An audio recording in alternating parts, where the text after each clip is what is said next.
Jadi itu naik turunnya muka air laut karena fenomena atau adanya gaya-gaya hidrodinamika yang lain ya. Jadi selain gelombang, artinya gerakan gelombang ini adalah akibat dari fenomena yang lain. Yang pertama adalah mengenai akibat pemanasan global ya. Kemarin ada suatu diagram yang kita bisa kira-kira dalam 1 tahun itu kira-kira setengah senti ya naiknya, mungkin 5 mili atau 4 mili ya. Tapi itu tentu saja perkiraan yang rata-rata. Kalau yang agak ekstrim mungkin bisa sampai 1 senti atau 1,2 senti. Tapi yang minor mungkin hanya sekitar 0,2 mili. Nah, tapi memang itu tidak akurat untuk bisa diperhitungkan secara tepat. Kemudian selain pemanasan global, kemudian ada wave setup. Jadi pada waktu gelombang itu menuju pantai, kemudian dia merapat ke garis pantai, maka pada waktu gelombang pecah itu nanti akan timbul suatu gerakan yang menyebabkan muka air laut di daerah pantai itu naik ya. Nah, kemarin kita sudah ada formulasinya. Kemudian ada wind setup.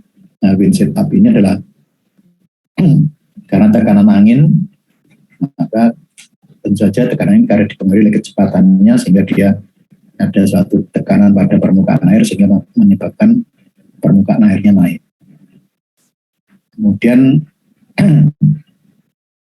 tsunami. Nah, tsunami memangnya adalah suatu proses terjadinya gempa bumi di dasar laut yang mengakibatkan yang melepaskan energi ke permukaan, kemudian begitu energinya keluar tadi maka muka air laut di atasnya akan naik ya. Sehingga karena dia naik maka dia akan muka air di sekelilingnya akan turun, akan ketarik ke atas. Nah, oleh karena itu pada daerah pantai pada waktu terjadi gempa bumi kemudian terjadi tsunami, maka akan kelihatan pertama adalah di daerah pantai itu air lautnya akan surut, dan surutnya itu tidak seperti biasanya. Artinya kalau dulunya dia surutnya hanya sampai misalnya pada -1 meter ya, ini mungkin sampai jauh sekali ya, bisa sampai -3 meter atau -4 meter jauh dari pantai. Nah, karena apa? Karena massa airnya ditarik pada daerah pusat gempa yang naik. Tapi begitu setelah dilepaskan energinya, maka muka airnya naik tadi akan kembali. Tapi dia akan membawa suatu gelombang yang sangat besar. Ya. Jadi sebenarnya tidak hanya ke arah pantai, tapi juga ke arah tengah laut. Tapi ke arah tengah laut tidak ada kegiatan, tidak ada kehidupan, ya mungkin tidak akan berpengaruh. Tapi begitu masuk ke daerah pantai, maka gelombangnya tidak hanya cukup besar, tapi dia juga akan melepaskan energi dari pada waktu gelombang itu bergerak menuju pantai. Nah, gelombang ini tentu saja sangat besar atau sangat tinggi ya, sehingga akan merusakkan semuanya, dan kecepatannya juga relatif sangat tinggi. Ya. Karena apa? Karena pada waktu air itu naik ke atas dia mempunyai kemiringan yang besar, sehingga dengan kemiringan besar tadi kecepatannya menjadi lebih besar lagi. Ya.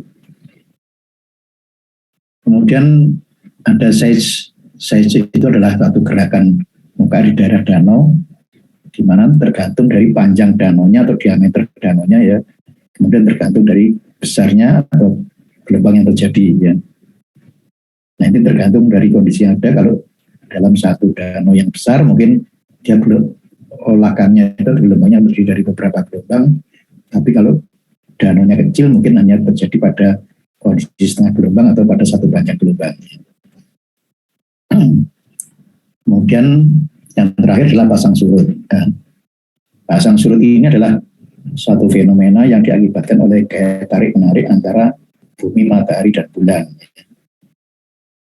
Nah, bulan itu kecil, masanya kecil, tapi karena letaknya dekat dengan bumi, maka kalau dibanding dengan matahari, kalau matahari masanya besar, tapi karena letaknya jauh dari bumi, maka pengaruh bulan itu lebih besar dibanding dengan pengaruh matahari.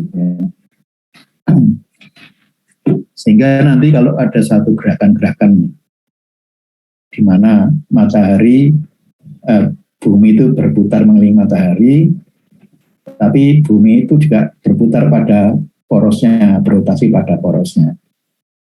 Tapi di situ ada bulan yang juga berputar pada porosnya, dia juga berputar mengelilingi bumi.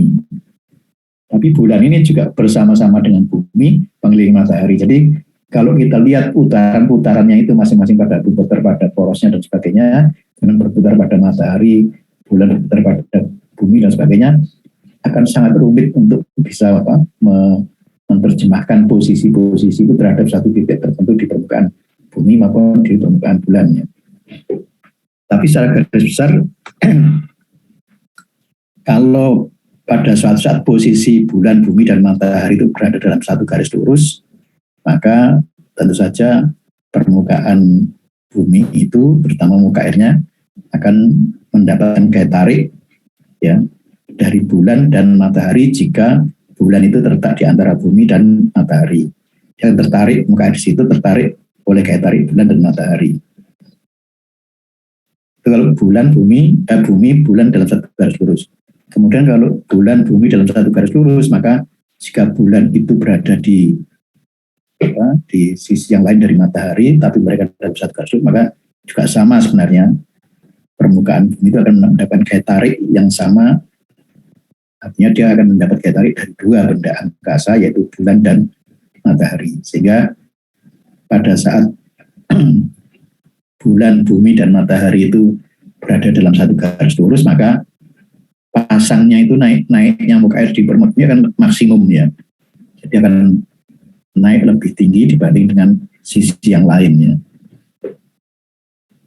Kemudian kondisi yang kedua, jika bumi atau bulan, bumi, matahari terletak dalam satu garis, dalam saling tegak lurus ya, maka bulan itu akan menarik permukaan bumi ke arah bulan, maka matahari juga akan menarik permukaan bumi terhadap ke arah matahari. Sehingga ini hanya masing-masing bekerja sendiri-sendiri. Sehingga muka air yang ada di bumi itu akan relatif lebih rendah jika dibandingkan dengan pada waktu bulan, bumi, dan matahari dalam satu garis lurus. Karena kalau yang tadi dalam satu garis lurus tadi akan ditarik oleh dua benda angkasa, bulan dan matahari, tapi kalau saling tegak lurus maka masing-masing titik itu akan ditarik oleh matahari sendiri, oleh bulan sendiri.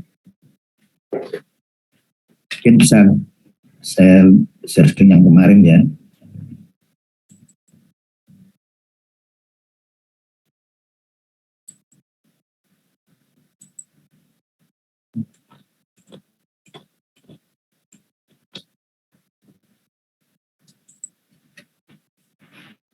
Nah, kemarin kita juga sudah mengenal namanya diurnal dan semidiurnal, kemudian mix semidiurnal. Jadi kalau pada satu hari dalam waktu 24 jam, kenapa 24 jam ini? Karena kita perhitungkan terhadap perputaran bulan terhadap bumi ya.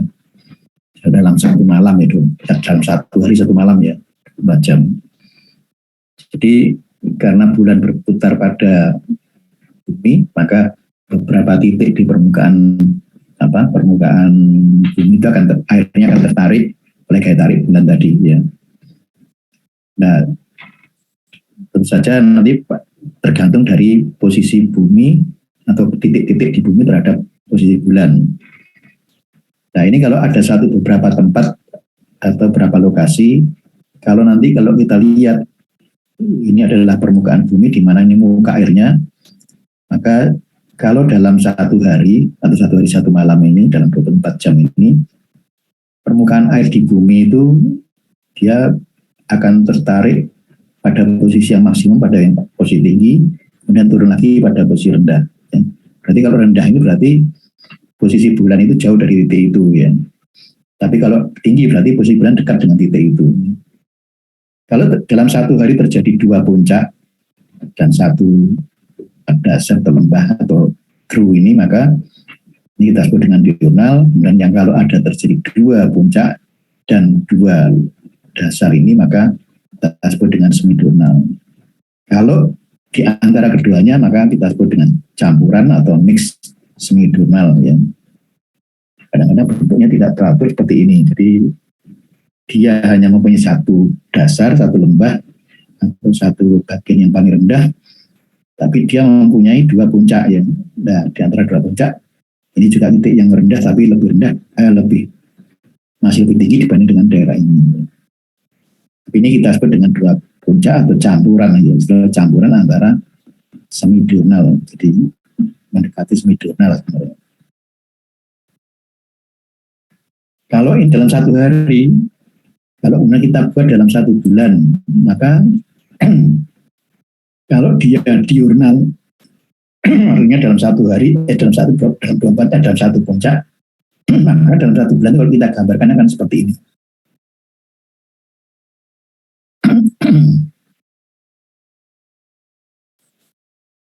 Masuk.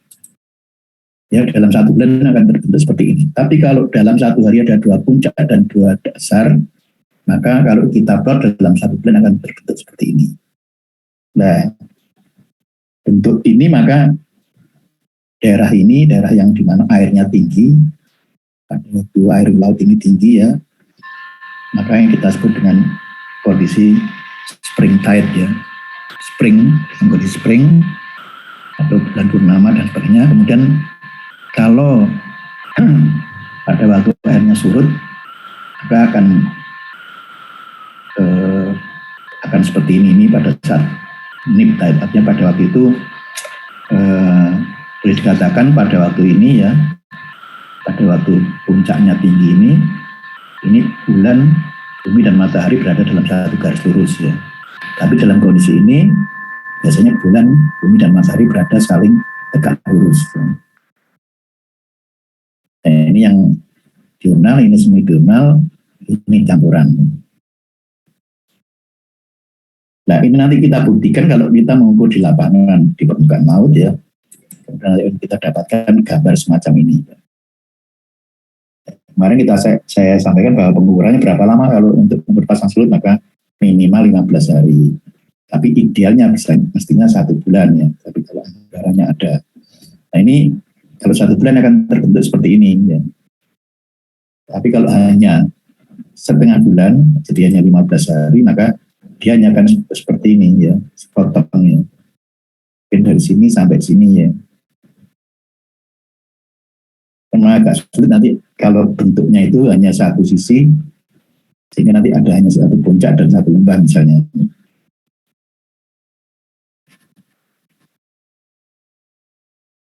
Nah, ini kemarin bulan bumi matahari dan sebagainya. Kemudian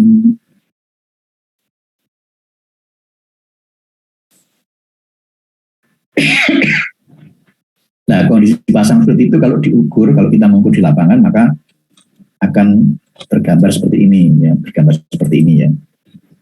Seperti ini.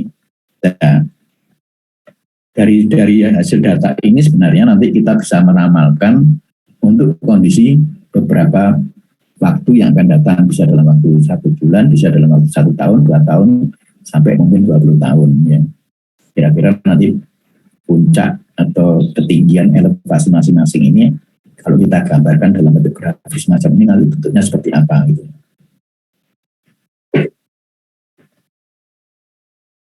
Jadi ini sebenarnya nanti data-data ini nanti akan kita gunakan di dalam perencanaan bangunan. Nah, kita sebenarnya nanti bisa merencanakan atau meramalkan ini ya, pada tinggi muka air pada satu titik koordinat tertentu pada waktu tertentu ya. Maka ini ada yang kita kenal dengan ada 2 pendekatan atau 2 cara untuk meramalkan atau menentukan tinggi muka air di permukaan bumi itu ya. Tapi tentu saja ini nanti kita memasukkan koordinatnya pada masing-masing komponen yang ada di sini sehingga nanti muka air pada setiap titik akan berbeda. Nah, ini ada namanya metode Admiralty. Nanti yang kedua adalah metode kuasa terkecil atau least square method ya. Nah, saya tidak akan menjelaskan itu karena nanti agak panjang. Tapi intinya nanti dari metode-metode peramalan pasang surut itu kita akan menentukan berapa besarnya yang namanya konstanta pasang surut. konstanta pasang surut itu adalah suatu kondisi di mana parameter-parameter itu ada kaitannya dengan gaya tarik bulan, bumi, dan gaya tarik bulan dan matahari. Ya.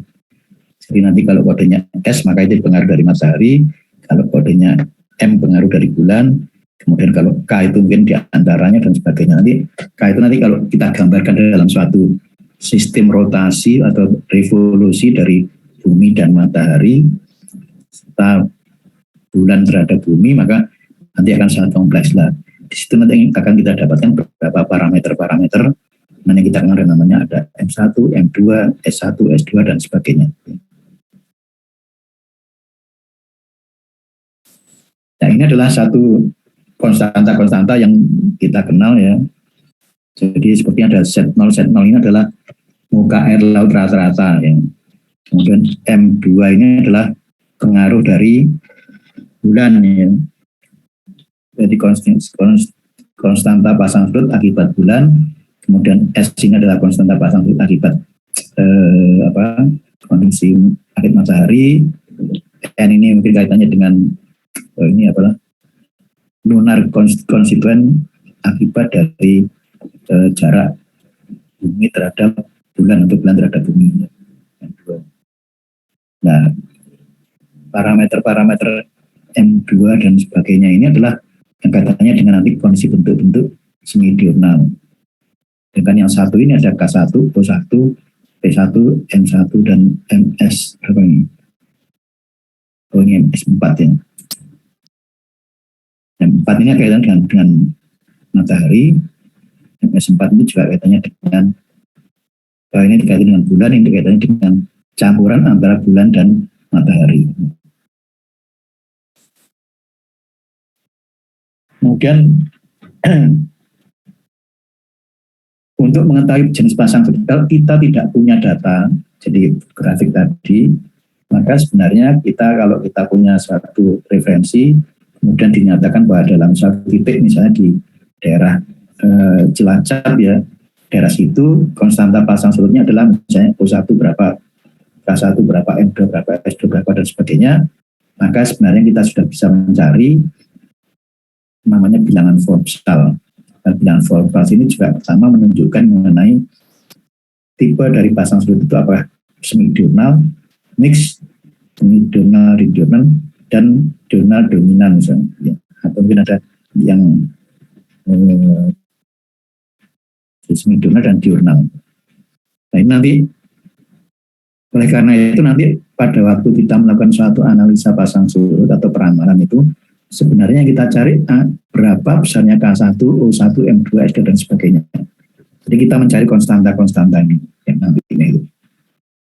Nah, nanti ada rumus yang menyatakan bahwa kalau muka air tertinggi itu rumusnya adalah ini, gabungan antara M1, M2 dan atau S1 dan sebagainya. Kemudian kalau kondisi surut rendah itu berapa rumusnya ada kaitannya dengan konstanta-konstanta pasang surut ini. Tapi kalau kita tahu konstantanya, kemudian kita masukkan dalam persamaan ini, maka sebenarnya kita bisa mengetahui tipe pasang surutnya itu apa. Ya. Ini tergantung dari namanya bilangan Formsalnya ini. Kalau dia lebih 0,25, maka disebut dengan semi diurnal. Tapi kalau antara 0,25 sampai dengan 1,5, maka disebut dengan semi mix atau campuran semi diurnal. Dan seterusnya ya. Nah ini sebenarnya penjelasan aja. Jadi kalau bilang Formsalnya itu antara 0 sampai 0,25 dia berarti semi diurnal. Terjadi 2 kali pasang, 2 kali surut, kemudian dinginnya hampir sama, kemudian terjadi secara berurutan dalam waktu 12 jam. 12 jam. Demikian juga kalau campuran yang Formsalnya antara 0,25 sampai 1,5. Kemudian kalau diurnal tentu saja ini agak naik turunnya agak panjang gelombangnya, jadi bilangan Formsnya lebih kecil, lebih besar dari 1,5 dan lebih kecil dari 3. Tapi kalau diurnal maka bilangan Formsnya lebih besar dari 3. Jadi nanti kalau ada pertanyaan tanpa melihat gambar ya, maka berapa bilangan Thomsonnya, maka dengan kita tahu bilangan Thomsonnya kita tahu adalah bentuk dari pasutnya tadi, apakah diurnal, semidurnal, atau campuran. Jadi sebenarnya bilangan Thomson itu untuk mengetahui berdasarkan data-data yang apa itu, data-data konstituen konstanta pasang surutnya tadi ya. Nah, sekarang ada beberapa istilah muka air. Ini nanti penting untuk perencanaan pelabuhan atau perencanaan bangunan pantai. Jadi muka air tinggi, ini kita kenal dengan high water level atau HWL. Ya. Ada yang menyebutkan kalau pada waktu di daerah yang tinggi atau HWS, ada namanya high water spring, ada yang mengatakan HWN, high water need. Artinya nanti yang dimaksud dengan high water spring itu adalah pada waktu terjadi, kalau gambarnya itu saya pindahkan ya, satu aja, satu.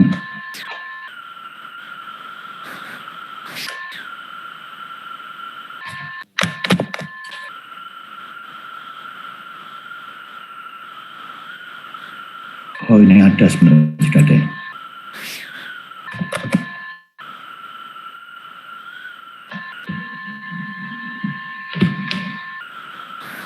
Jadi yang dimaksud dengan high water level atau HWL itu adalah muka air tertinggi yang dicapai dalam satu siklus pasut. Jadi yang tertinggi yang mana? Tentu saja yang ini ya, di sini. Yang benar low water level, muka air terendah yang dicapai pada satu siklus pasut. Yang paling rendah yang mana? Berarti yang ini ya.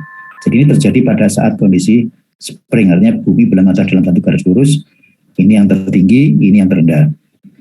Kemudian muka air rata-rata ya kita tarik rata-rata di sini. Kemudian oh ini muka air tinggi rata. Jadi kalau yang dimaksud air tinggi rata itu adalah ini kalau kita lihat ya ini bagian yang tinggi ini, kemudian ya bagian yang tinggi kita rata-rata, maka nanti kira-kira garisnya ada di sini ya. Tapi kalau HWL itu adalah tinggi dalam waktu spring atau pada waktu daerah ini ya. Dan muka air rendah rata-rata ya tentu saja di sini ya kita rata-ratakan yang rendah di sini. Kemudian mean sea level atau ini rata-rata berarti tengah-tengah ini berarti. Ya. Kemudian muka air tinggi tapi tertinggi ya berarti ada di sini ya.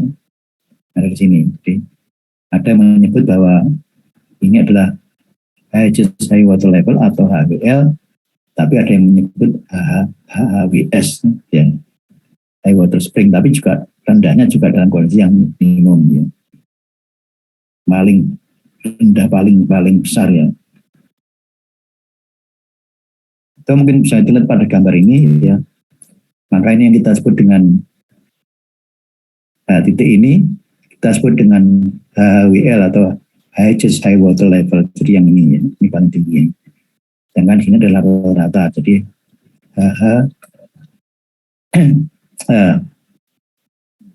mean high water level. Jadi rata-rata untuk air yang tertinggi. Dan ini adalah mean sea level atau daerah muka rata-rata. Kemudian di sini ada namanya MLWL dan lowest low water level. Ya. Ini ada di sini. Lowest low water level ada di sini. Nah, kalau yang rata-rata ini kita rata-ratakan nanti ya berapa tingginya. Nah tentu saja ini kaitannya dengan perencanaan nanti punya bangunan. Kalau ternyata air lautnya itu akibat pasangan surut naik sebesar ini, ya maka tentu saja tinggi bangunannya tidak boleh lebih dari ini ya. Tapi tentu saja ini kejadiannya mungkin tidak terlalu sering atau tidak banyak sehingga biasanya nanti berdasarkan kondisi rata-rata ini. Ya. Tapi ya tergantung pada si desainernya nantinya ya.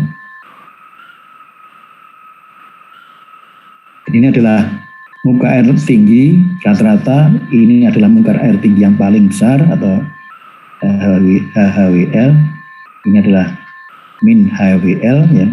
Kemudian ini adalah rata-rata, kemudian di bawahnya adalah MLWL ya. Jadi min low water level. Dan LLWL, lowest low water level, berada di sini.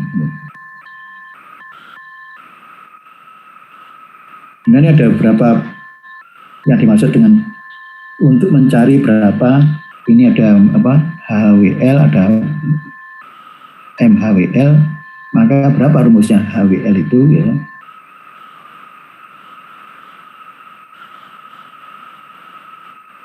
Nah.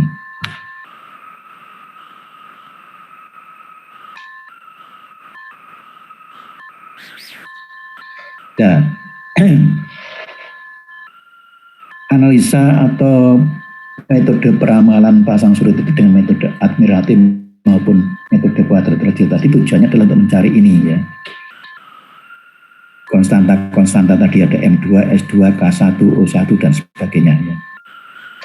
Sehingga kalau nanti dari analisa baik cara di square maupun cara apa itu yang tadi ada di sini, cara admiratif maupun cara di square, nanti kita akan mendapatkan besaran-besaran konstanta pasang surut. Jadi mulai dari M2, S2, K1, O1, M2 dan seterusnya ini ya. Kita akan dapatkan angka-angka ini ya. Nah, tentu saja pada setiap titik atau setiap lokasi itu konstanta-konstanta atau standar-standar pasang surutnya ini akan berbeda ya. Misalnya Surabaya dengan Ambon ya tentu saja akan beda ya. Besarnya M2, S2, K1 dan seterusnya ini. Ya. Sehingga kalau kita nanti sudah dapatkan dari perawan tadi, kita dapatkan beberapa konstanta pasang surut itu sudah lengkap, maka kita bisa menghitung berapa sih tinggi muka air maksimum ya, pada waktu musim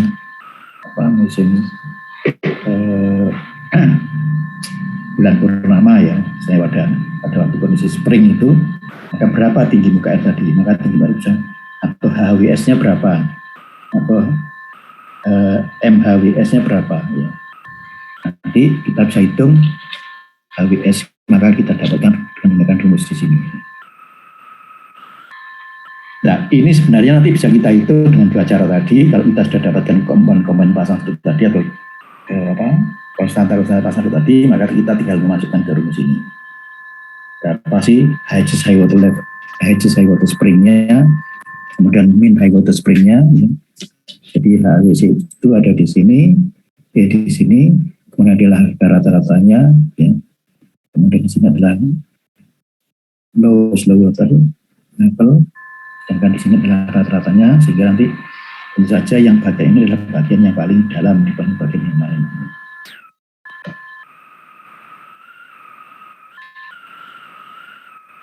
Jadi tujuan kita nanti untuk menganalisa itu kita akan mencari konstanta pasang surutnya. Kalau konstantanya sudah ketemu, nanti kita bisa memasukkan pada rumus-rumus yang disediakan. Misalnya di sini ada rumus admiralty tadi. Ya.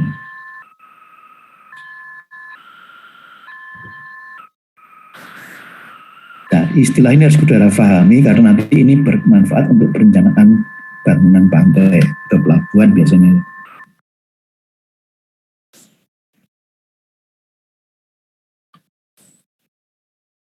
Nah, sekarang kalau kita ingin merencanakan suatu bangunan, maka kita selain harus mengetahui pasang surut tadi, kita juga ada namanya elevasi muka air pasang surut rencana. Jadi kita ingin merencanakan bangunan umurnya 20 tahun, maka nanti sebenarnya peramalan pasang surutnya ini ya, bisa kita buat menjadi 20 tahun.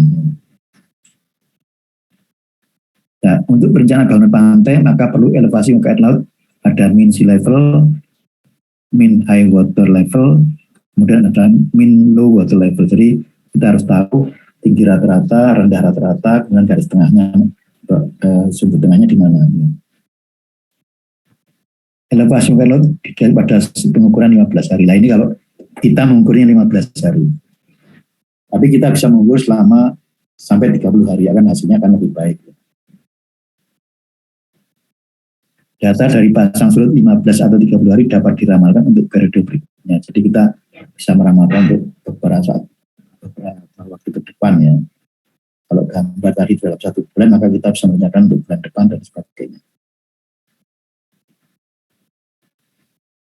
Kemudian kita melakukan peramalan yaitu untuk metode Admiralty atau metode kuasa terkecil tadi adalah tujuan mencari konstantanya tadi N2, F2, K2 dan sebagainya. Ini adalah elevasi muka air pasang surut rencana. Jadi pasang surutnya mau kita pilih yang mana, tapi biasanya tergantung dari perencananya, apakah kita menggunakan HHWL, Hedges High Water Level atau HWS ya, atau kita juga menggunakan MHWS atau MHWL ya, rata-rata pada waktu air tinggi ya. Kemudian kalau kita sudah mengetahui ya berapa muka air yang tertinggi dari hasil elevasi karena peramalan pasang surut tadi ya. Kemudian kita ingin merencanakan bangunan tadi berapa. Yang pertama pasang surutnya sudah kita tahu dengan beberapa peramalan tadi, dengan kita dapatkan konstantanya dan kita dapatkan tipe-tipenya. Dan kedua adalah elevasi muka air laut rencana. Nah, elevasi muka air laut ini nanti akan menentukan elevasi bangunan ya. Jadi kita harus cek dulu berapa sih elevasi muka air laut rencana ini. Maka berapa ketinggiannya? Maka ketinggiannya adalah 1 karena pengaruh pasang surut pada waktu air pasang, jadi kita ambil yang paling tinggi. Kemudian tsunami. Nah, tsunami ini adalah tidak bisa diramalkan ya, tapi kalau tsunami besar ya tidak kita perhitungkan biasanya. Karena tsunami kan gelombangnya tidak bisa kita tahan dengan cara apapun.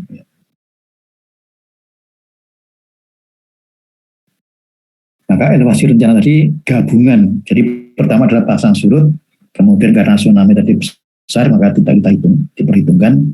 Pasang surut ditambah dengan wave setup, ditambah dengan wind setup, ditambah namanya wind run up, dan kemudian ditambah dengan pelemahan saluran.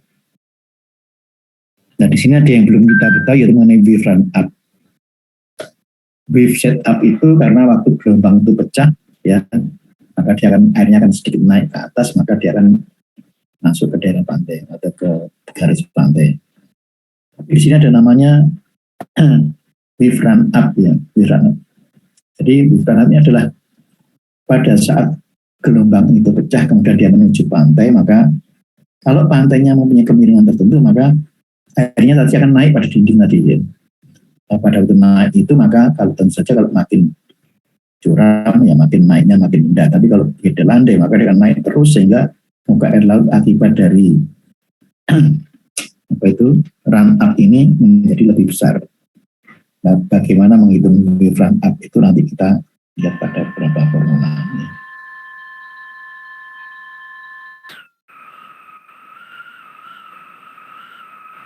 Ini biasanya nanti misalnya tugas rencana pelabuhan maka sudah diberi data pasang surut seperti ini ya, dan sudah diminta untuk meramalkan.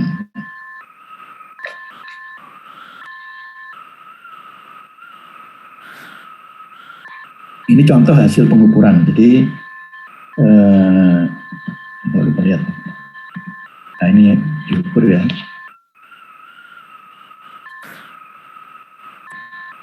Diukur, maka kelihatan bahwa dia mengukur dari darat, tapi di tengah laut ini diberi semacam rambu-rambu ya, nanti terus kemudian ditembak dengan menggunakan teodolit ini nanti akan ini pada waktu rambu ini nanti akan naik turun muka air ada di dalam itu. Ini ada semacam tabung seperti kemarin itu saya tunjukkan. Nanti dia akan melihat tabung tadi naik turun, maka ini akan mengikuti sebenarnya.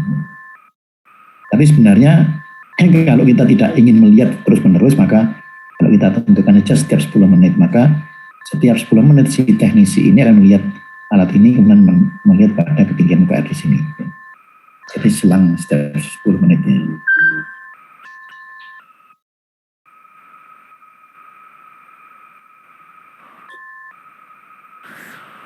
Nah ini data hasil pengukuran selama 15 hari. Kemudian kalau kita plot di dalam satu grafik maka akan bentuknya seperti ini, ya, seperti bawah itu. Jadi tidak rata seperti yang kita bayangkan tentunya. Tapi di sini kelihatan bahwa ada bagian yang naik atau yang kita sebut dengan Hedges High Water Level atau HWS, muka air tertinggi pada waktu spring atau pada waktu bulan purnama ini, maka tingginya adalah seperti ini. Tapi pada waktu musim bulan mati, maka dia akan tekan di sini. Nah, makanya kalau orang berlayar itu biasanya ini sangat penting karena ada kaitannya dengan pada waktu dia akan masuk ke pelabuhan. Ya. Kadang-kadang ada namanya tidal window. Jadi pada jam-jam tertentu air itu akan pasang dan kapal boleh masuk. Jadi kapal hanya boleh masuk pada waktu air pasang. Nah ini bentuknya ternyata seperti ini dari hasil data ini ya. Ini dikerjakan dengan menggunakan metode tadi, maka dapat data semacam ini. Data semacam ini kemudian kita olah, kita jadikan suatu proses pendekatan matematis yang tadi dikenal dengan metode Admiralty dan metode batas kecil tadi, maka akan didapatkan pertama adalah mengenai konstantanya, yang kedua adalah bentuk dari pasang surut ini ya, pada atau ketinggiannya berapa dan sebagainya pada beberapa saat yang akan datang, misalnya 2 tahun yang akan datang, 10 tahun, 15 tahun, 50 tahun, dan sebagainya. Jadi yang berikutnya mungkin kita tanpa perlu mengukur lagi, maka kita bisa mengetahui berapa tinggi muka air laut di situ. Sampai di sini ada pertanyaan?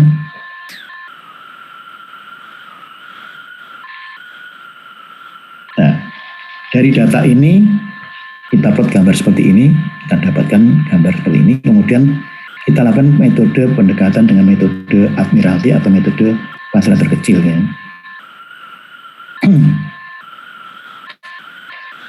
Dalam prediksi itu peramalan. Nah, nanti pada waktu kita melakukan peramalan itu kita akan mendapatkan angka-angka ini ya. Ada Z0, ada M2, S2, N2, K1 dan sebagainya ini. Ini nanti kita dapatkan angka-angka ini, ada A berapa, B berapa dan sebagainya. Ini adalah nanti kalau kita lihat pada rumusnya tadi ya.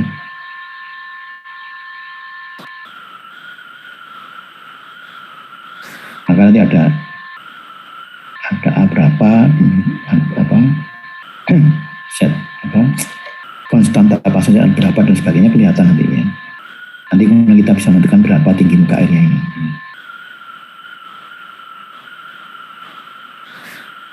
Nah ini ya, jadi kita dapatkan angka-angka ini ya. Ini ada A, B, C dan sebagainya. Nanti kita masukkan dalam rumus-rumus di atasnya.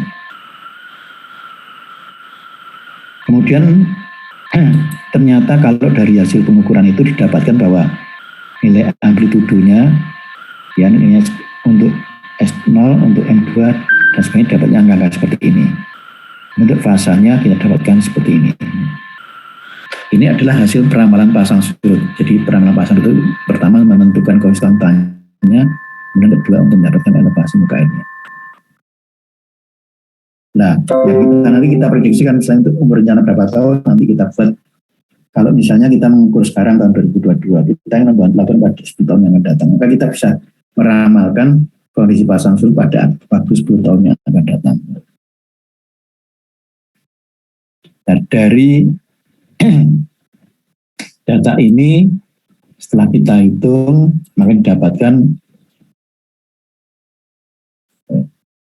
dapatkan konstanta pasang surutnya seperti ini, kemudian nilai formsalnya, nilai F-nya ini kan seperti ini, kemudian tipe pasang surutnya apa. Nah, ternyata dari data tadi maka kita mendapatkan high water spring, artinya muka air tertinggi pada waktu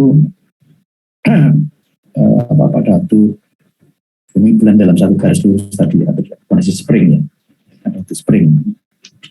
Nah ini ternyata dari hasil spring data-data konstanta itu kalau kita masukkan dalam rumus ini ya, ini dapatkan high water spring, artinya muka air tertinggi pada saat spring itu berarti berada di sini ya, ada waktu di sini. Nah ini spring, sedangkan ini adalah nip ya. Sehingga nanti kita dapatkan bahwa dari data ini nanti kita tinggal menjumlahkan, misalnya kalau ini adalah elevasi yang kita pilih, ini LWS, ini initial level, ini HWS, maka kita upload di sini angka-angka dari hasil gambar tadi itu, dari hasil pengukurannya. Kalau sudah dapat angka-angka ini, maka ini adalah parameter atau tinggi muka air, misalnya di sini adalah HWS, berarti tinggi muka air terhadap dasar maka mempunyai tinggian sekian. Ini juga seterusnya untuk semua yang lain.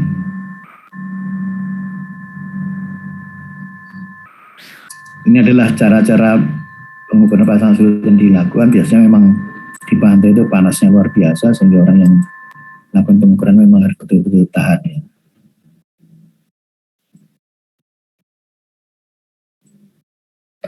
Ini adalah alat, namanya adalah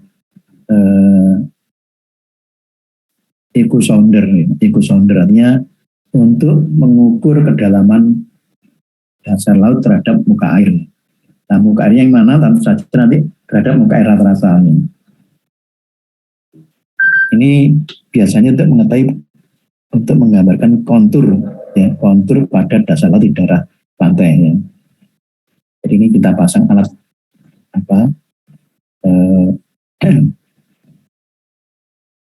semacam untuk mendeteksi dasar laut tadi. Maka cara kerjanya adalah alat ini adalah menggunakan metode memantulkan suara-suara di turun ke bawah, kemudian akan terpantul ke atas lah. Pantulan ini nanti akan dihitung sebagai kedalaman, tentu saja dengan beberapa koreksi nantinya. Itu tujuannya untuk mengukur, membuat kontur dari dasar laut ya. Sehingga nanti kita dapatkan berapa dasar lautnya ini ya. Tentu saja nanti ada hubungannya dengan pasang surut ini ya.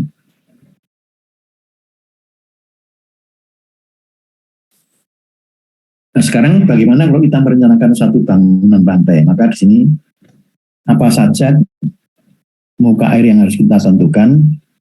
Yang pertama adalah kalau ini adalah menggunakan data tsunami kita pakai misalnya, maka yang pertama kita tentukan adalah muka air dari tsunami itu berapa di sini. Kemudian wave setupnya berapa? Kemudian wave setup ini keliru, ada wind setup dan wave setup ya. Dan kedua wind setup dan wave setup. Menambah dengan pemanasan global. Ini ya dengan adanya memasukkan tsunami, tapi sebenarnya tsunami tidak perlu ya. Maka ini yang kita sebut dengan muka air lencana. Di sini ini yang paling dasarnya adalah muka air tinggi atau muka tertinggi akibat pasang surut di sini, ditambah tsunami, ditambah wave setup, tambah wind setup, tambah pemanasan global. Tapi kalau kita tidak mau mengikutkan tsunami, karena tsunami kan kadang-kadang tidak bisa diprediksi dan kejadiannya apa kita tidak tahu. Bahkan mungkin tidak selama ratusan tahun mungkin tidak pernah terjadi. Maka untuk merencanakan tinggi bangunan terhadap muka air laut, maka kita harus tahu berapa tinggi muka air di bagian akibat pasang surutnya. Jadi ada bisa min HWL atau HWL atau yang paling tinggi atau yang rata-rata. Kalau kita sudah ketemu tinggi pasang surutnya, maka kita hitung wave setupnya berapa, wind setupnya berapa, pemanasan globalnya berapa. Maka ini adalah tinggi muka air rencana. Ya. Ini baru tinggi muka air rencana, bukan tinggi bangunan rencana ya. Jadi kalau kita ingin bikin dermaga, maka kita harus tahu berapa tinggi bangunan rencana. Ya. Dan ini adalah baru muka air rencana, sehingga nanti tinggi bangunan rencana tentu saja tinggal menambahkan tinggi muka air rencana ditambah dengan ada jarak tertentu yang nanti akan kita perhitungkan.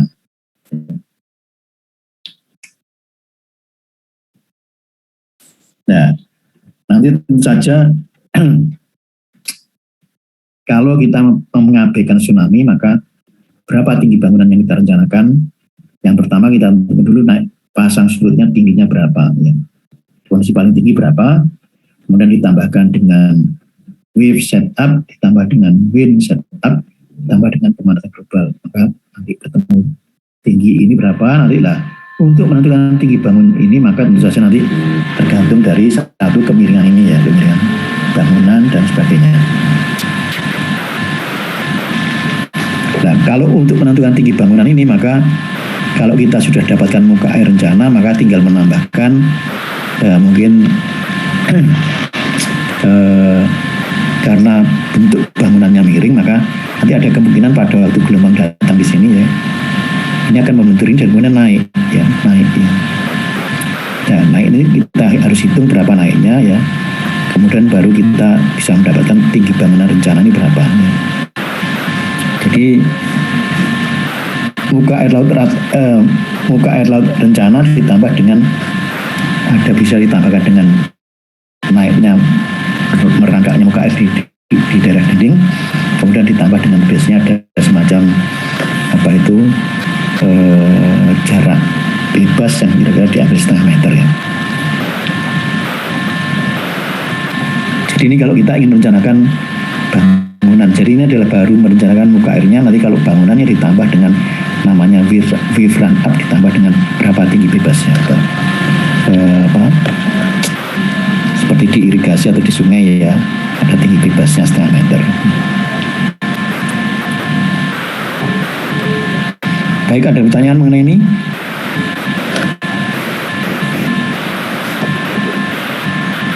Ada Pak. Ada. Oke. Nanti saya tinggal ngasih soal ya nanti bagaimana menentukan bagaimana menentukan tinggi bangunan itu. Jadi yang penting adalah saudara bisa melakukan peramalan pasang surut tadi dengan menggunakan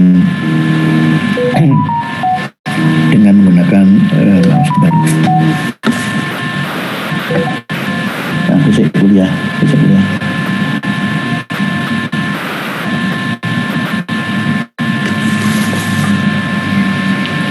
Ya, jadi kita tahu mengenai berapa tinggi muka air ya akibat pasang surut, kemudian wave set up, kemudian wind set up, kemudian pemanasan global, kemudian nanti ditambah dengan namanya wave run up ya, airnya merangkak di sini, kemudian ditambah dengan jarak bebas ini.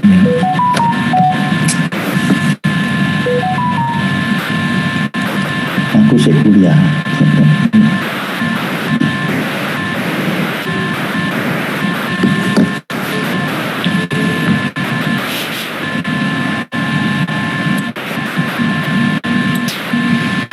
Ya, jika kita dapatkan tinggi bangunannya ya.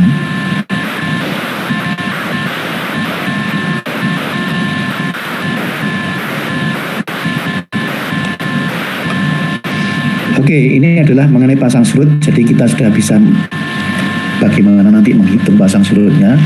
Jadi pertama kita harus menentukan dulu dari data pengukuran tadi, kita bisa plot bentuk daripada pasang surutnya. Kemudian kita dengan menggunakan metode Admiralty atau metode atau terkecil, kita akan mendapatkan konstanta pasang surut. Kalau kita sudah dapatkan konstanta pasang surut, kita masukkan dalam rumus-rumus yang ada itu, misalnya untuk HWS berapa, HWS berapa, LWS berapa, itu dikaitkan dengan konstanta tadi, maka kita akan mendapatkan elevasi-elevasinya itu. Jadi seperti ini. Jadi kalau kita sudah dapatkan nilai-nilai harga ini dari analisa pasang surut atau dengan pasang surut dengan metode Admiralty atau metode kuadrat terkecil, maka nanti kita mencari HWS, MHWS dan seterusnya dengan memasukkan harga-harga di sini ke sini, nanti kita dapatkan harga-harga ini. Dari sini nanti kita bisa menggambarkan lagi berapa grafik-grafik atau ketinggian muka air untuk beberapa tahun ke depan.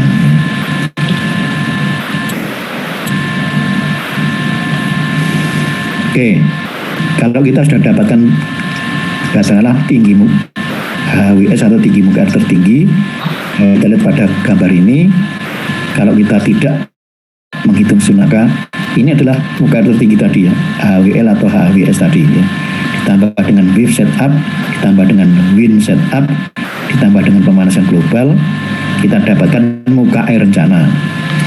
Untuk muka bangunan rencana maka ditambahkan dengan namanya, ini ada namanya wave run up ya, merangkak air. Gelombangnya kan merangkak di sini, kemudian mencapai ketinggian tertentu. Kalau tingginya sudah kita dapatkan, nanti kita tambahkan lagi muka air bebas sebesar setengah meter. maka kita akan ketemu berapa tinggi bangunan itu tadi. Jadi nanti pada yang bangunan pantai berupa breakwater atau apapun, atau merencanakan pelabuhan mengenai lantai pelabuhannya atau decknya tadi, maka kita akan gunakan dasar-dasar perhitungan pasang surut ini. Tentu saja kalau pelabuhan, kalau merupakan deck atau lantai beton yang datar atau flat itu ya, flat shape itu yang dipasang di atas itu, maka tentu saja tidak ada namanya wave run up ya, karena dia tidak merangkak gelombangnya ini.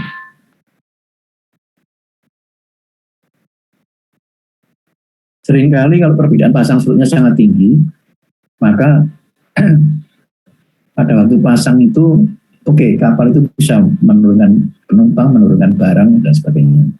Tapi begitu surut maka kapal itu berada di bawah ya, sehingga orang itu untuk naik ke dermaga itu kadang-kadang harus dibantu dengan tangga. Ya. Seringkali begitu. Kalau untuk kapal-kapal yang kelas menengah atau kapal-kapal ikan dan sebagainya itu ya, biasanya kalau dermaganya itu sudah didapatkan berapa ketinggian dermaganya tadi ya, berdasarkan muka air pasang tertinggi, tapi pada waktu surut dia itu nggak bisa mencapai lantai dermaga. Ya. Jadi pada waktu airnya tinggi, dari kapal itu orang bisa naik ke dermaga, tapi begitu airnya surut, maka orang tidak bisa naik ke dermaga itu. Ya. Dan kalau itu terjadi dalam satu hari, yang terjadinya hanya ada satu puncak dan satu yang rendah, maka orang itu harus menunggu sampai setengah hari untuk bisa naik ke atas atau menurunkan barang ke atas. Oleh karena itu pada kondisi-kondisi seperti itu, maka biasanya untuk dermaga pelabuhan yang untuk kapal-kapal yang menengah seperti itu, maka dibuat double deck. Artinya deck yang untuk kondisi surut dan deck untuk kondisi pasang. Nanti pada waktu surut ya, orang turun ke lantai yang bawah, kemudian dia diberi tangga naik ke lantai yang ke atas, kemudian baru ke terminal atau ke tempat ke terminal gitu.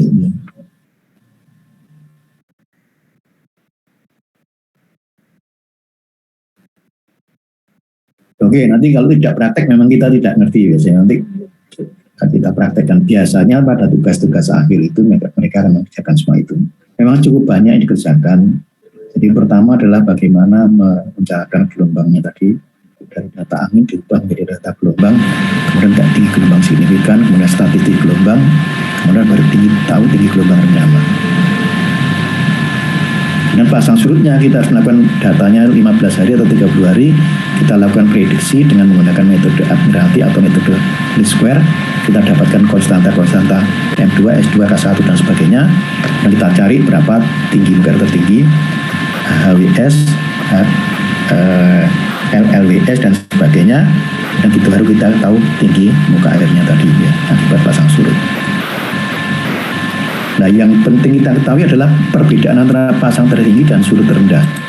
Jadi di sini ini adalah LLWS ya, sedangkan di sini adalah HWS. Jadi kalau kita dapatkan data bahwa ternyata tinggi muka air yang tertinggi pada waktu pasang atau spring ini 3,23, sedangkan pada waktu surut rendah 0,3, sehingga perbedaan pasang tertinggi dan surut rendah itu adalah sekitar 2,93 meter ini ya.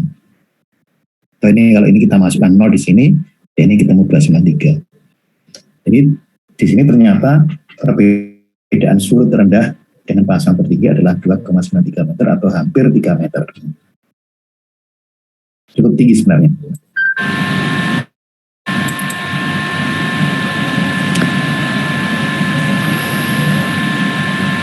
Ada pertanyaan?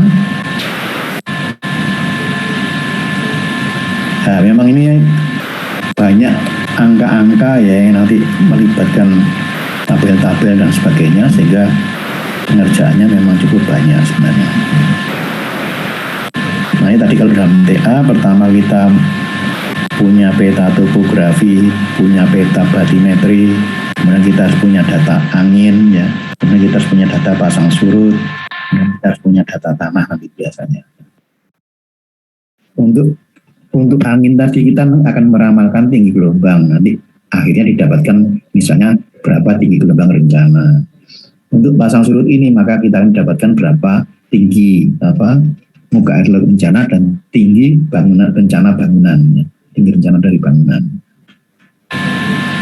Kalau itu kemudian kita gambarkan dalam satu gambar, maka kita akan tergantung bentuk dari bangunannya. Ya.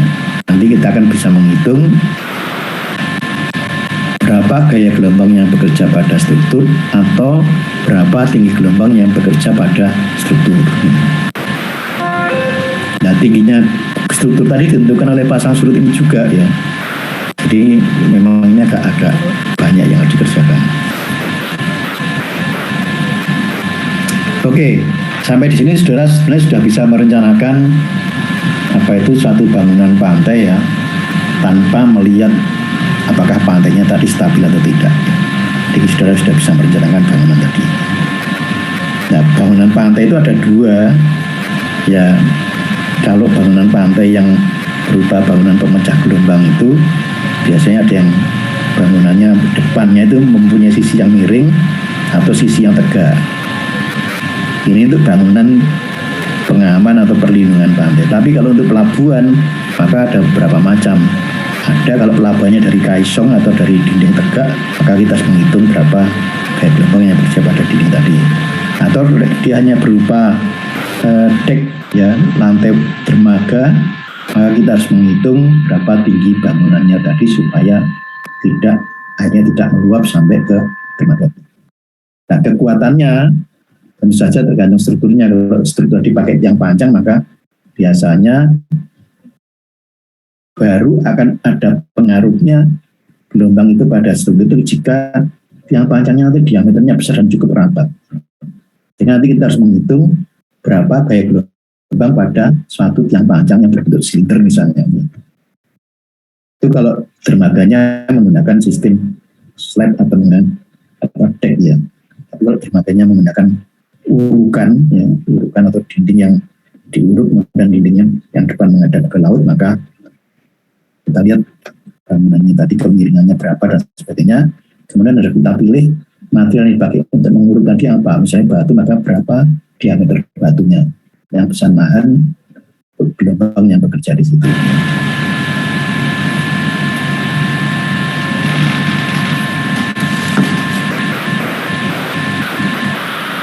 Oke, ada pertanyaan?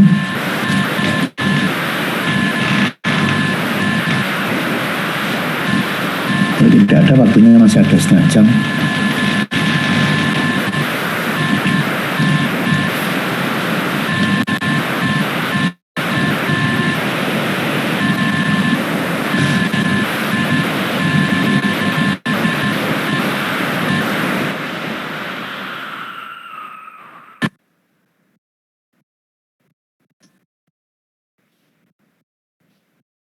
Baik, kalau tidak ada ini ada waktu kira-kira 20 menit akan saya lanjutkan ya, supaya nanti lebih cepat. Ini kita akhiri, jadi masalah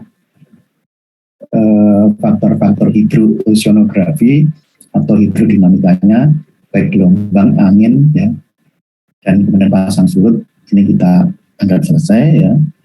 Tapi sebenarnya ada satu nanti itu kalau kita ingin mengembangkan untuk beberapa infrastruktur di daerah muara sungai, maka kita harus menghitung namanya tadi ada namanya ebb tide dan flood tide, jadi gaya-gaya akibat pasang surut pada waktu dia masuk ke dalam sungai kemudian dan pada waktu dia keluar dari sungai. Itu nanti dipelajari pada estuary engineering-nya teknik muara sungai ya. Karena di muara ini agak kompleks karena faktor hidrodinamika yang bekerja itu yang pertama adalah gelombang, kemudian pasang surut ya, kemudian debit dari sungai. Jadi tiga ini berinteraksi jadi satu. Nah, kita tahu bahwa debit dari sungai itu airnya tawar, sedangkan gelombang dan pasang surut tadi airnya asin. Nah ini kalau kita memperhitungkan tingkat kepadatan atau tingkat kerapatan air lautnya tadi atau airnya tadi, maka tentu saja air laut itu lebih besar atau kerapatannya dibanding dengan air tawar. Sehingga kalau nanti kita bekerja berapa gaya yang bekerja akibat debit, akibat dari pasang surut, akibat gelombang, maka akan sangat kompleks. Kalau kemudian kita perhitungan terhadap densitasnya atau densitas air laut dan atau yang berbeda tadi, maka akan makin lebih kompleks lagi.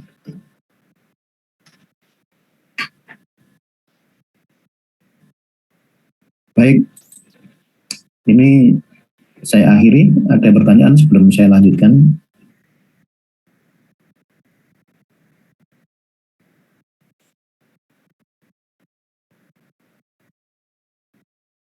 Mbak, ada 33 orang ya.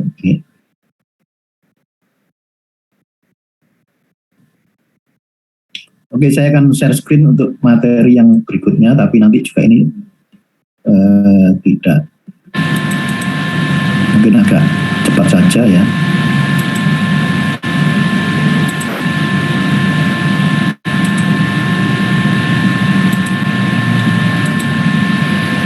Jadi materi yang berikutnya ini adalah mengenai morfologi pantai. Jadi perubahan garis pantai. Nah, perubahan garis pantai ini tentu saja nanti akan dipengaruhi oleh kondisi gelombang, ya tentu saja pasang surut juga, kemudian dan sedimen dari pantai, sedimen atau kondisi tanah di daerah pantai. Tapi bukan tanah dalam arti kata mekanika tanahnya, tapi adalah sedimennya ya. Jadi sangat dipengaruhi oleh gerakan-gerakan sedimen yang ada di sepanjang pantai. Nah itu nanti tentu saja kalau kita pernah mungkin saudara belum belajar di teknik sungai ya, di teknik sungai itu juga ada sedimen transport dan angkutan sedimen. Tapi kalau angkutan sedimen di sungai itu, sedimennya itu berada di dasar sungai atau di antara, atau dia berada di suspensi ya, menjadi satu dengan air. Maka dia didorong oleh kecepatan aliran atau kecepatan arus sungai ya. Tapi dia bergeraknya selalu dari hulu ke hilir ya. Nah kalau sedimen pantai maka sama ya, satu gerakan sedimen di dasar pantai, kemudian sama gerakan sedimen yang tersuspensi dengan air. Cuma airnya ini tidak seperti air yang di sungai yang berupa arus, begitu didorong itu enggak. Airnya ini berupa didorong oleh gelombang. Nah kita tahu bahwa gelombang itu kalau di pantai bisa datang, bisa pergi, bisa datang, bisa pergi. Kalau di sungai didorong terus ke depan gitu ya. Tapi kalau di pantai maka didorong, kemudian kembali lagi, didorong, kembali lagi, didorong, kembali lagi. Itu baru mekanisme dari gerakan sedimennya. Kemudian gelombang itu sendiri datangnya tidak hanya satu arah, dari berbagai arah. Nah ini yang makin menimbulkan sifat yang agak kompleks ya. Nah ini gelombangnya arahnya bisa dari misalnya dari arah kiri dan kanan atau dari arah utara. Kalau utara itu yang tegak lurus itu, maka sedimen itu hanya digerakkan maju mundur ya, didorong oleh gelombang dan diseret lagi ke tengah, didorong lagi, diseret lagi ke tengah. Tapi kalau gelombangnya membentuk sudut, misal dari sebelah kiri ya, misal dari barat begitu atau barat laut itu, maka gelombang ini akan membawa sedimen mendorong dia, selain didorong ke arah biasanya, tapi kita kalau dia membentuk sudut maka kita proyeksikan ada bagian yang ke arah sejajar pantai, ada sebagian yang dekat lurus pantai. Nah, tapi dalam kenyataannya sedimen akan didorong sesuai dengan arah gelombang. Begitu didorong, nanti dia kembali lagi ke tengah, didorong lagi, kemudian ke tengah. Nah, karena gelombangnya arahnya membentuk sudut atau miring tadi, maka begitu didorong, dia kembalikan, didorong lagi, maka dia makin lama makin bergerak ya, makin bergerak. Ya. Nah, nanti ini yang nanti kita sebut dengan gerakan sedimen yang tegak lurus pantai dan gerakan sedimen yang sejajar pantai. Yang tegak lurus pantai tadi jika gelombangnya datang tegak lurus pantai. Jadi dia didorong sedimennya sampai ke atas, kemudian ditarik lagi ke tengah ya, didorong lagi ke tengah lagi. Kalau yang miring maka dia didorong ke pinggir ke pantai, ditarik lagi ke tengah, terus didorong lagi miring lagi. Jadi lama-lama dia bergerak. Ya. Nanti kalau yang tegak lurus tadi kita sebut dengan namanya angkutan sedimen tegak lurus pantai yang yang membentuk sudut tadi disebut dengan angkutan sedimen yang sejajar pantai. Yang tegak lurus pantai kita sebut dengan cross shore transport, sedangkan yang sejajar pantai kita sebut dengan long shore transport. Ini saya akan share screen aja dulu ya.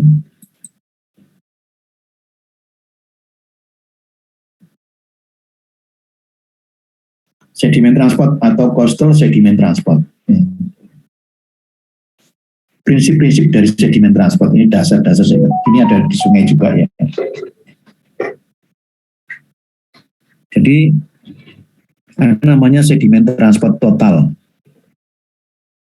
Ya, angkutan sedimen total terdiri dari angkutan sedimen total bed material load. Jadi ini adalah sedimen yang berasal dari dasar. Ya. Karena yang berasal dari dasar itu bisa nanti dia bisa bergerak di dasar, tetap di dasar, bisa bergerak di atas atau tersuspensi dengan air. Tapi sedimennya berasal dari dasar. Yang kedua ada namanya washload. Washload ini adalah sedimen tapi yang berasal dari luar daerah itu. Jadi kalau sungai dia berarti bukan dari sungainya, tapi berasal dari, atau bukan dari dasar sungainya, berasal dari tebing sungai dan sebagainya. Nah, tapi ini biasanya untuk angkutan sedimen ini biasanya kita abaikan ya, kecuali kalau terjadi suatu longsoran dan sebagainya. Sekarang kita bicara yang bed material load ini ya. Nah, sedimen yang berasal dari dasar laut atau dasar sungai itu dibagi menjadi dua. Dasarnya pada cara bergeraknya. Satu namanya bed load transport, di mana ini adalah sedimen yang berasal dari dasar sungai atau dasar laut, yang bergeraknya itu dia tidak selalu menyentuh dasar sungai atau dasar laut. Jadi dia bergeraknya bergeser, loncat-loncat, atau dia menggelinding gitu ya sedimennya. Dan ini gerakannya itu selalu berada di dasar laut atau dasar sungai. Ya. Kita sebut dengan bed load transport. Yang kedua adalah suspended bed transport. Suspended bed material load. Ya. Ini material dari dasar tadi didorong kemudian terangkat. Ya. Nah, waktu dia terangkat itu nggak kembali ke dasar lagi, sehingga dia bergerak sepanjang sungai maupun sepanjang laut itu selalu dalam gerakan yang melayang-layang. Ya. Jadi ada dua gerakan ini. Ya. Gerakannya satunya selalu bergerak di dasar, satunya bergerak secara melayang-layang atau tersuspensi. Nah, gerakan yang di dasar tadi kita sebut dengan bed load material transport, yang suspensi tadi kita sebut dengan suspended bed material load atau material transport. Sehingga ini karena kita kenal dengan bed load transport dan ini kita kenal dengan suspended transport. Jadi kalau kita lihat skema di sini di bawah ini, kalau yang bed itu gerakannya selalu di bawah ini. Bisa dia bergeser gerakannya, bisa meloncat-loncat, kemudian dia bisa bergeser gitu ya. Tapi selalu bersentuhan dengan dasar laut atau dasar sungai. Kalau yang suspensi dari dasar ini diangkat, kemudian dia melayang-layang terus. Ya tentu saja kalau bisa melayang itu pasti materialnya halus ya. Yang di dasar ini dia tetap berada di tempatnya dan bergeser, menggelinding, kemudian loncat-loncat itu berarti materialnya itu kasar. Di mana diameter sedimennya yang di atas itu pasti lebih halus daripada sedimen yang di dasar ini.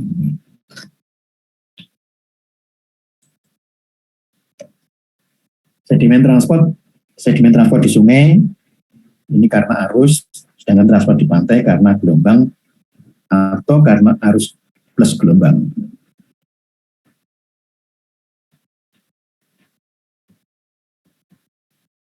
Sekarang kita bahas sedimen transport pantai, jadi kita tidak bicara sungai nanti ada di teknik sungai ya.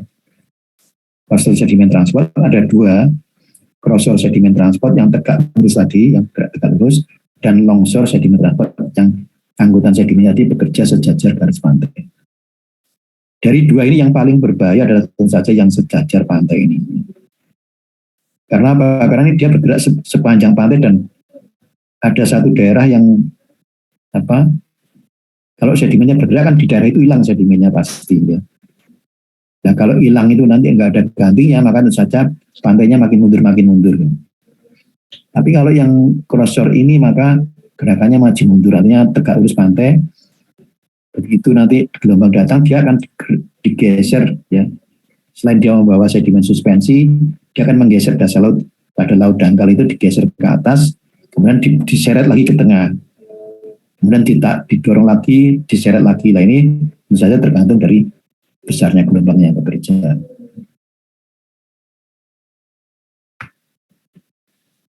Sekarang kita pelajari dulu mengenai sedimen, cross shore sedimen transport. Kalau kita lihat dari skema yang ada di bawah ini, maka kelihatan bahwa ini penampang melintang pantai ya. Yang sebelah kanan yang dibatasi oleh garis kuning itu adalah shallow water atau laut dangkal, sebelah kiri adalah deep water. Lainnya dicirikan dengan, kita masih ingat gerakan orbit dari partikel airnya itu yang sebelah kiri atau laut dalam ini gerakannya berupa gerakan lingkaran ya. Kalau yang sebelah kanan yang di shallow water atau di daerah transisi atau daerah dangkal ini, gerakan orbit dari partikel air itu sudah berupa ellipse. Di sini karena gerakan orbitnya tidak menyentuh dasar, ya, maka di sini tidak ada gesekan antara gerakan orbit partikel air dengan dasar laut, sehingga tidak ada sedimen yang diangkat atau digeser-geser atau diganggu atau didorong. Sehingga di daerah laut dalam ini maka tidak terjadi angkutan sedimen baik ke arah tegak lurus pantai maupun ke arah sejajar pantai. Tapi kalau di daerah yang dangkal atau transisi ini maka karena gerakan orbit dari partikel airnya berupa ellipse dan berada di dasar laut, maka dia akan gerakan orbitnya tadi akan menggeser-geser dasar laut, kemudian akan diangkat ya sebagian sedimennya tadi, kemudian sedimen itu akan didorong oleh gelombang ya, oleh gerakan orbitnya atau gelombangnya ini, maka dia akan bergerak ke pantai. Tapi pada saat dia di pantai karena mempunyai kemiringan, dia akan ditarik kembali. Pada waktu airnya naik akan dibawa, tapi pada waktu airnya turun akan diseret lagi ke tengahnya. Nah ini yang kita sebut dengan cross shore sedimen transport tadi. Aduh, ini saya lupa mengisi atau komentar filmnya ya. Ini kelihatan ini nanti secara visual bagaimana sedimen itu digerakkan di dasar laut dalam gerakan ke arah tegak lurus garis pantai. Jadi ini kalau ada gelombang, yang tadi kalau di laut dangkal ada gerakan orbit dari partikel air, maka dia akan menggerakkan sedimen ke atas. Ya. Tapi begitu gelombangnya kembali, ya, maka dia akan digerakkan ke bawah. Sehingga ada gerakan maju mundur dari sedimen ini. Ya. Nah ini tentu saja sangat dipengaruhi oleh musim. Kalau pada waktu gelombangnya besar, maka tentu saja ada kecenderungan bahwa kalau ini dulunya berupa gundukan semacam ini, kalau gelombangnya besar, maka ada kecenderungan bahwa sedimen di sini akan setelah didorong akan diangkut balik. Ya. Sehingga di sini nanti lama-lama sedimen di sini akan berkurang, nanti numpuk di bawah ini. Ya. Numpuk di bawah ini. Pada musim berikutnya, maka sedimennya sudah numpuk ini, maka akan didorong lagi ke daratan, kemudian dikembalikan. Tapi mengembalikannya tidak sebesar pada waktu gelombang besar, sehingga nanti seolah-olah dia akan begitu dibawa ke pinggir, kemudian yang ditinggal itu hanya sebagian besar ditinggal, kemudian sebagian kecil akan digerakkan dibawa ke tengah laut lagi. Sehingga sebenarnya nanti untuk cross shore sedimen transport ini tidak terlalu berbahaya. Kenapa? Karena kalau terjadi satu gelombang atau angkutan sedimen, dia dibawa ke atas dan dibawa ke bawah lah. Memang nanti setelah dibawa ke bawah dia akan numpuk di sini akan hilang sebagian, tapi dia akan pindah ke sini. Tapi pada musim yang berikutnya nanti yang di sini akan pindah ke atas dan yang bawahnya akan kehilangan sedimen, yang di atas akan kembali di sini. Sehingga selalu dalam kondisi keseimbangan. Oleh karena itu offshore sedimen transport tidak terlalu berbahaya sebenarnya. Ya. Atau maju mundurnya garis pantai itu dia pada saat saja akan mundur, tapi pada saat yang lain dia akan kembali tertutup lagi, terisi kembali, tererosi, dibawa ke tengah, nanti dari tengah dibawa lagi ke pinggir dan seterusnya. Sehingga nanti bentuknya akan seperti ini. Jadi ini suatu saat dia akan seperti yang tebal yang hitam ini ya, suatu saat dia akan seperti yang patah-patah ini atau putus-putus ini ya. Sehingga ini biasanya volumenya itu pada waktu suatu musim tertentu maka dia akan bentuknya seperti ini, pada musim lain yang bentuknya akan seperti ini. Tapi sebenarnya kalau dihitung-hitung sebenarnya jumlah volume yang dipindahkan dan yang nanti akan dikembalikan tidak terlalu berbeda jauh. Sehingga pantai ini relatif cukup stabil. Sehingga mungkin pada 3 bulan pertama itu bentuknya akan seperti ini pantainya ya, yang garis putus-putus. Pada 3 bulan berikutnya akan kembali seperti ini. Pada 3 bulan berikutnya akan seperti ini dan seterusnya. Ya. Jadi relatif stabil pantainya. Tapi tentu saja kalau kita membuat bangunan di sini ya jangan di daerah ini ya, agak mundur dan kita agak jauh dari pantai. Ya. Ini sama sebenarnya ya, pada waktu dia gelombang datang besar dia akan dibawa ke tengah, pada waktu gelombang kecil akan dibawa ke atas. Jadi bentuknya itu tidak berubah, atau kalau berubah volumenya tidak berubah. Ya. Tidak ada material yang hilang, atau kalau hilang tidak sebesar kalau gerakan yang ada di sepanjang pantai.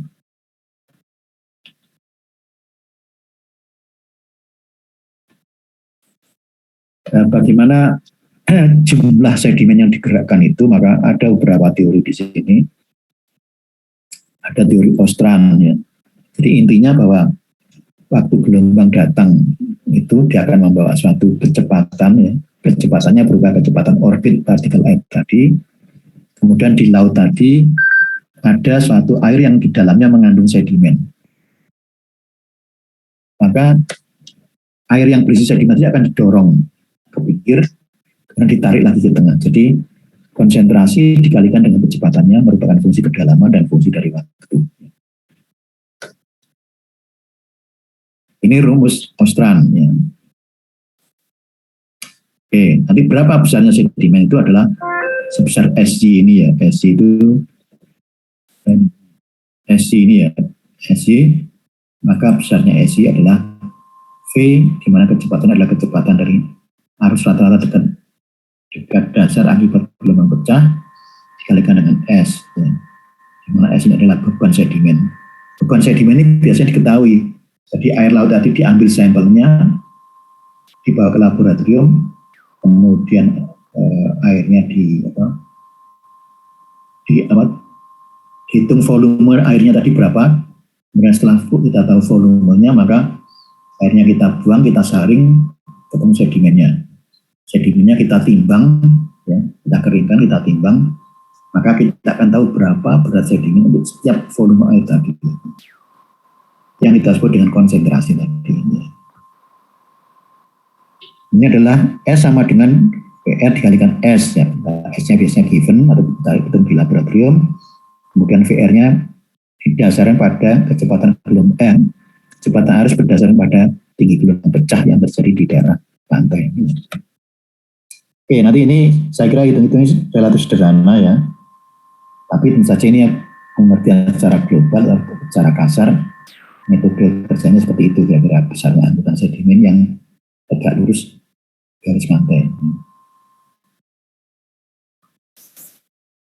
Ya, S-nya ini juga bisa kita cari kalau kita tahu nah ini berapa ketinggian dari dasar laut sampai ke tinggi muka airnya tadi, kemudian berapa konsentrasi. Nah, konsentrasi yang kita cari di laboratorium tadi dikalikan dengan set ketinggiannya.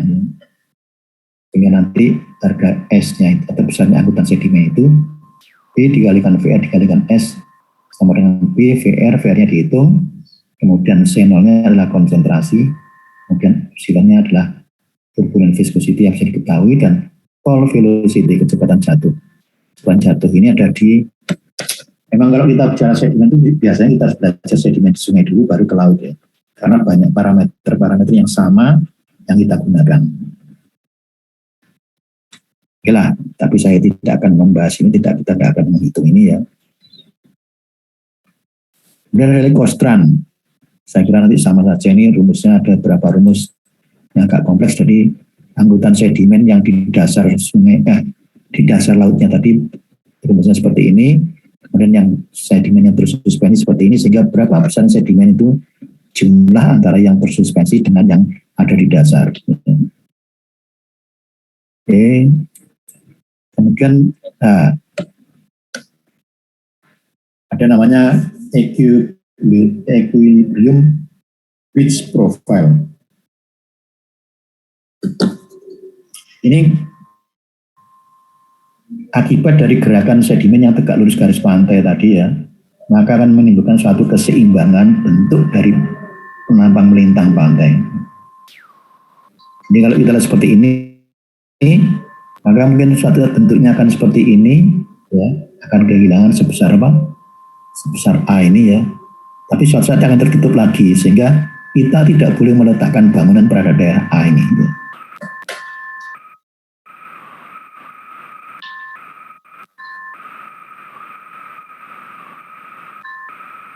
Oke, kemudian ada beberapa teori lagi mengenai keseimbangan profil pantai ini, karena ini sebenarnya agak penting, terutama nanti pada waktu kita membuat pemodelan, ya, pemodelan matematik. Karena kita harus memperhitungkan gerakan yang sejajar pantai, gerakan yang tegak lurus pantai lah. Gerakan tegak lurus pantai tadi dinyatakan dalam bentuk profil ini. Ya. Ini teori Brun.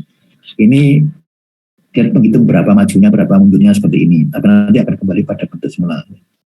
Kemudian ada lagi Krauss et al. Ini juga menghitung berapa maju mundurnya garis pantai akibat gerakan gelombang yang tegak lurus garis pantai ini.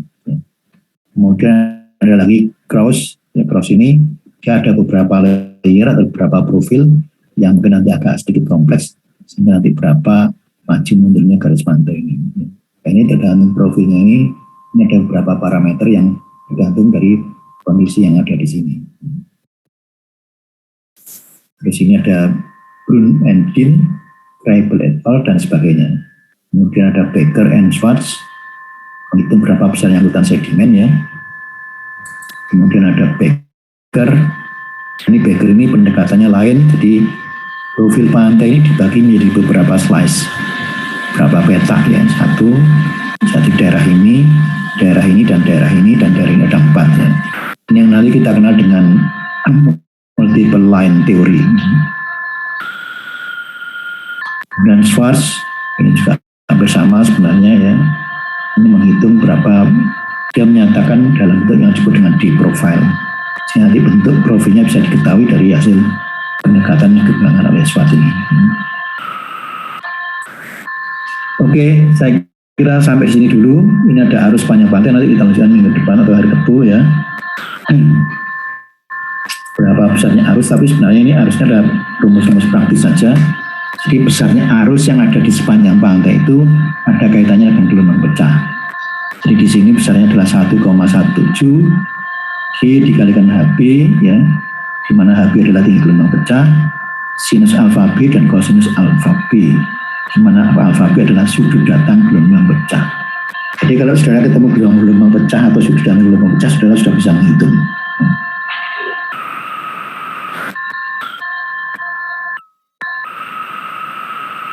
Masih ingat ya bagaimana menghitung gelombang pecah dan kedalaman gelombang pecah atau sudut datang gelombang pecah.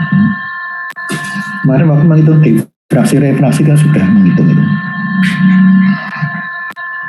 Cuman kemarin mestinya ada satu pertanyaan lagi, kemarin waktu gelombang itu sudah ada ya pertanyaan ya, ada kedalaman berapa gelombang itu pecah. Oh nggak ada di soal, tapi ada di contoh soalnya. Waktu kuis kemarin nggak ada ya, tapi ada yang ada di contoh soal ya. Contoh soal itu ada, tapi contoh soal itu breakwaternya hanya satu sisi, sehingga saudara hanya menghitung tinggi gelombang pada titik di ujung struktur sama di dalam itu hanya sekali. Kalau dalam kuis kemarin kan 2 kali ya. Tapi yang contoh soal itu hanya menghitung sekali, tapi juga menghitung gelombang pecah itu pada kedalaman berapa. Ternyata gelombang pecah berada pada kedalaman apa itu agak mendekat, artinya strukturnya tadi berada di luar gelombang atau di daerah gelombang yang belum pecah. Yang belum pecah itu artinya pada waktu dia gelombang datang kemudian pecah, maka panjang strukturnya tadi berada pada daerah yang belum pecah tadi, berarti lebih dalam daripada daerah gelombang pecah.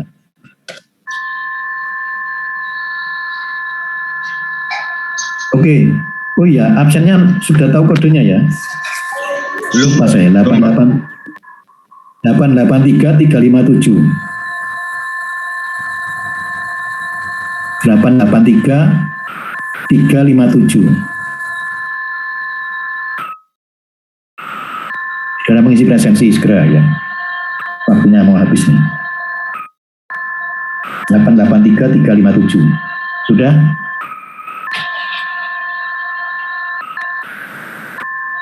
Sudah semua mengisi presensi? Sudah, Pak. Sudah ya, oke. Oke, saya kira sampai di sini dulu ya pertemuan kita. Materi kita masih banyak. Sebenarnya